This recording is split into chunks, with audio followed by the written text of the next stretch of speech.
बेटा हम लोग पढ़ रहे थे टाइप्स ऑफ सेट, समुच्चय के प्रकार। समुच्चय के प्रकार में दो हम पढ़ चुके हैं। एक हम पढ़ चुके हैं रिक्त समुच्चय और दूसरा पढ़ चुके हैं एकल समुच्चय।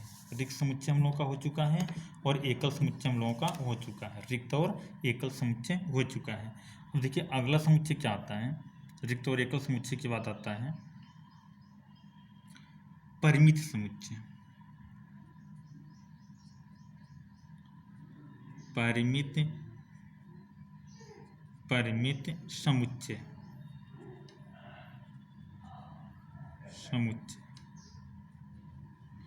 परिमित समुच्चय, ठीक है ना। फाइनाइट सेट, परिमित समुच्चय, ठीक है ना। तो हम लोग लिखेंगे ऐसा समुच्चय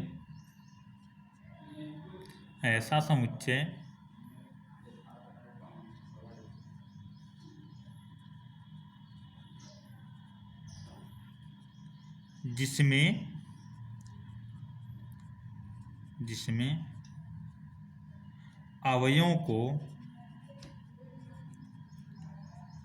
गिना जा सके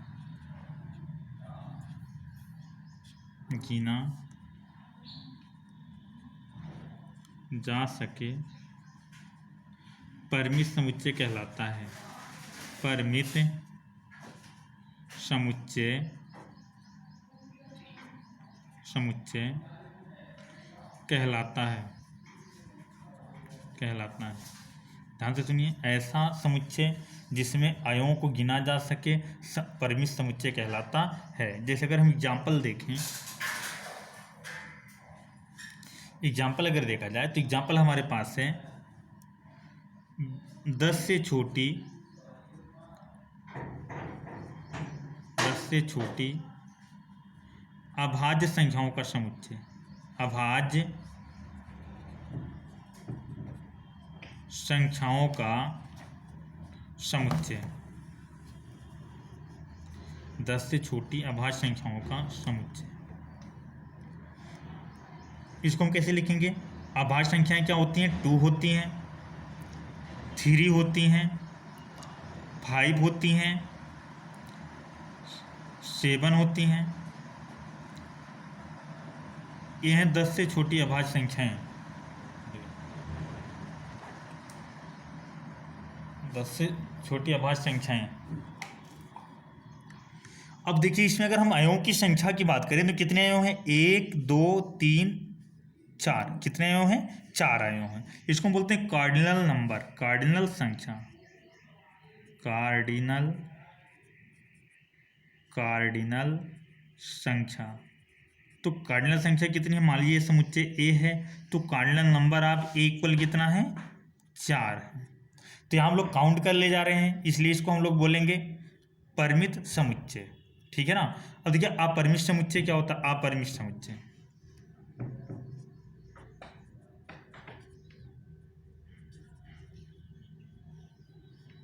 अपरिमित समुच्चय।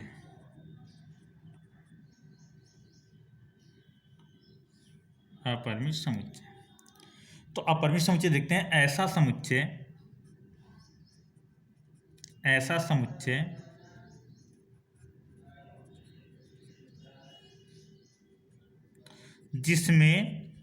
जिसमें अवयवों को गिना ना जा सके। अवयवों को गिना ना जा सके।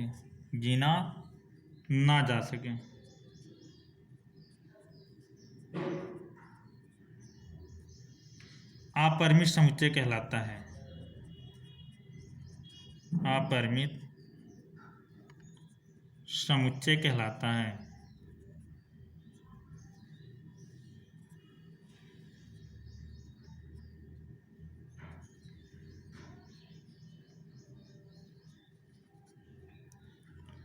अगर इसमें एग्जाम्पल देखा जाए तो एग्जाम्पल क्या होता है बेटा। एग्जाम्पल बन जाएगा सम संख्याओं का समुच्चय। सम संख्याओं का समुच्चय। सम संख्याओं का समुच्चय। अब इसको कैसे लिखा जाएगा। जैसे मान लीजिए कोई सेट ए है, अब यहाँ पे 1 नहीं 2 सम संख्या है, 3 नहीं 4 सम संख्या है, 6 8 ऐसे कहाँ तक जाएगा बेटा, इन्फिनिटिव तक जाएगा। तो यहाँ पे हम अयों को गिन नहीं सकते। अगर अयों को नहीं गिन सकते हैं तो इसका मतलब ये क्या हो गया, अपरिमित समुच्चय हो गया। ठीक है ना। उम्मीद है आप लोगों को आया होगा परिमित समुच्चय और अपरिमित समुच्चय। परिमित समुच्चय हम लोग अयों को गिन लेते हैं, गिन पाते हैं, अयों की संख्या कितनी है, और अपरिमित समुच्चय में हम अयों की संख्या बता नहीं पाते हैं। ठीक है ना। अब आगे देखिए, विसंगीत समुच्चय, असंयुक्त समुच्चय, असंयुक्त समुच्चय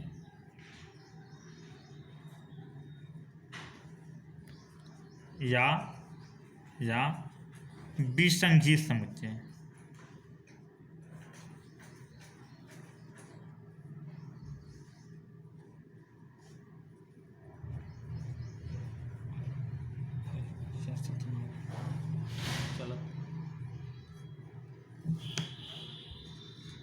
असंयुक्त समुच्चय या विसंगीत समुच्चय। तो इसमें देखिए ध्यान से, एक किसी किसी बुक में बाद में हेडिंग लगी है, किसी किसी बुक में पहले लगी है, तो इसको हम पहले ही देख लेते हैं।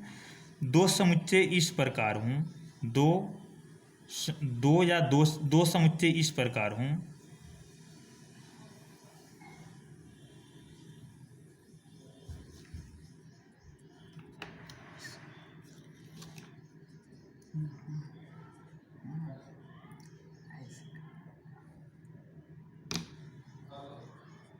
जिसमें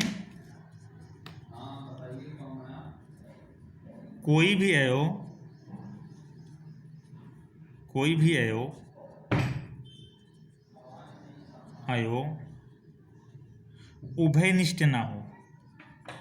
उभयनिष्ठ ना हो विसंगीत समुच्चय कहलाता है। विसंगीत समुच्चय कहलाता है।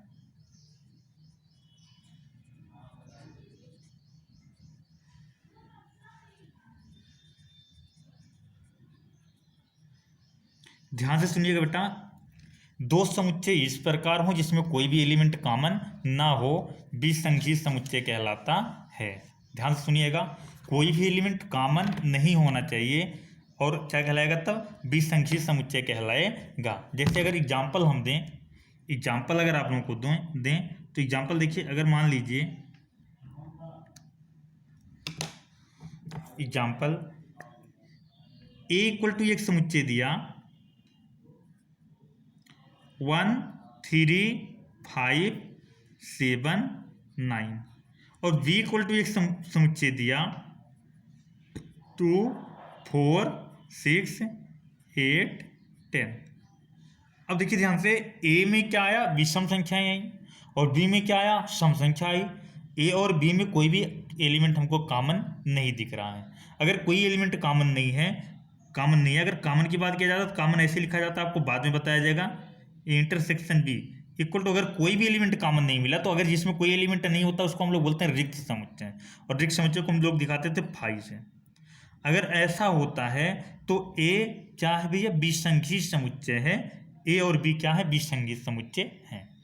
ठीक है ना। आप लोगों को आया होगा, हमने क्या बताया पहले, परमिष्ट समुच्चय बताया। परमिष्ट समुच्चय में क्या होता है, जिसमें अयों को गिना ना जा सके। परमिष्ट समुच्चय जिसमें अयों को गिना ना जा सके। अपरमिष्ट समुच्चय जिसमें अयों को गिना जा सके। असंयुक्त समुच्चय या विसंगीत समुच्चय, दो समुच्चय इस प्रकार हो जिसमें कोई भी अयो कॉमन ना हो, उभयनिष्ठ ना हो। ठीक है ना। चलिए फिर आगे आते हैं। अगली बात आती है उपसमुच्चय। देखिए अलग हेडिंग चल रही है, अब टाइप्स ऑफ नहीं चल रहा है। टाइप यहीं तक होता है, कहीं कहीं बुक में ए भी लगा दिया है, और टाइप्स में नहीं है। अब अगली हेडिंग आती है उपसमुच्चय। उपसमुच्चय, उपसमुच्चय। तो देखते हैं उपसमुच्चय क्या होता है। उपसमुच्चय ए होता है, ठीक है ना। उपसमुच्चय, उपसमुच्चय ए और बी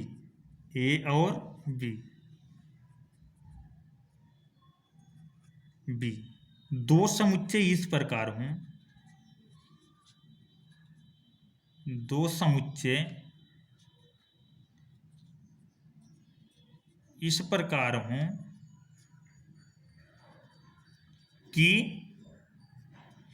ए का प्रत्येक एलिमेंट, ए का प्रत्येक एलिमेंट, प्रत्येक अवयव अवयव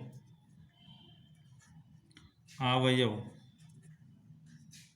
बी में हो, बी में हो, तो ए बी का उपसमुच्चय कहलाता है, उपसमुच्चय कहलाता है। ध्यान से सुनिएगा, ध्यान से देखिएगा। हमने क्या बताया, ए और बी दो समुच्चय इस प्रकार हों कि ए का प्रत्येक एलिमेंट बी में हो, तो ए बी का उपसमुच्चय कहलाता है। इसे ए उपसमुच्चय बी से प्रदर्शित करते हैं,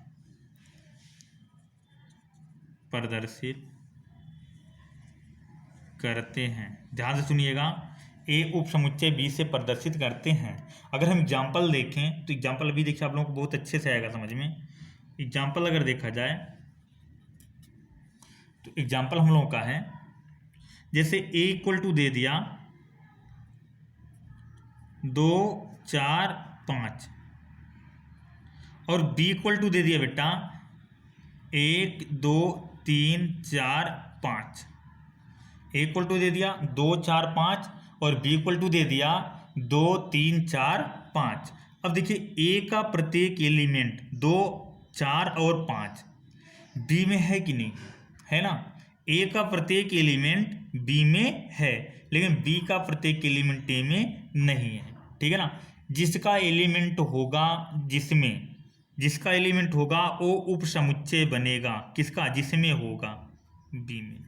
तो इसका मतलब ए उपसमुच्चय हो गया किसका, बी का, ठीक है ना बेटा, आया होगा समझ में। ए उपसमुच्चय हो गया बी का, क्यों, क्योंकि ए का प्रत्येक एलिमेंट बी में है। चलिए इसी पे हम लोग अच्छे से डिस्कस कर लेते हैं, बहुत इंपॉर्टेंट बात है। ए उपसमुच्चय है, अभी हमने थोड़ी देर पहले बताया, अगर आप लोग देखें तो हमने बताया उपसमुच्चय बताया। एक उपसमुच्चय हमने क्या बताया, यदि ए का प्रत्येक एलिमेंट बी में हो तो ए उपसमुच्चय कहलाता है किसका, बी का। इसका मतलब क्या हुआ, इसका मतलब ये हुआ ना बेटा, जैसे ए इक्वल टू अगर लिखा है, ए इक्वल टू अगर लिखा है 2 4 5, ठीक है ना। इसका मतलब ये हुआ 2 बिलोंग कर रहा है ए में, 2 एलिमेंट है किसका, ए का, ऐसे दिखाया जाता है। 2 एलिमेंट है ए का, 4 एलिमेंट है 5 का, ठीक है ना, ए का, ठीक है ना। ऐसे अगर कहा जाए 7 तो इसमें नहीं है ना, तो इसका मतलब 7 एलिमेंट नहीं है, नहीं एग्जिस्ट नहीं कर रहा है ए में, राइट, ये लिखना आया। अब देखिए ध्यान से, अगर हम मान लेते हैं ए उपसमुच्चय है बी का, कहने का मतलब क्या है, ए उपसमुच्चय है बी का, और कह दिया यक्ष बिलोंग कर रहा है ए में, यानी यक्ष एलिमेंट है ए का, तो पक्का ये जान लीजिए यक्ष एलिमेंट होगा बी का भी।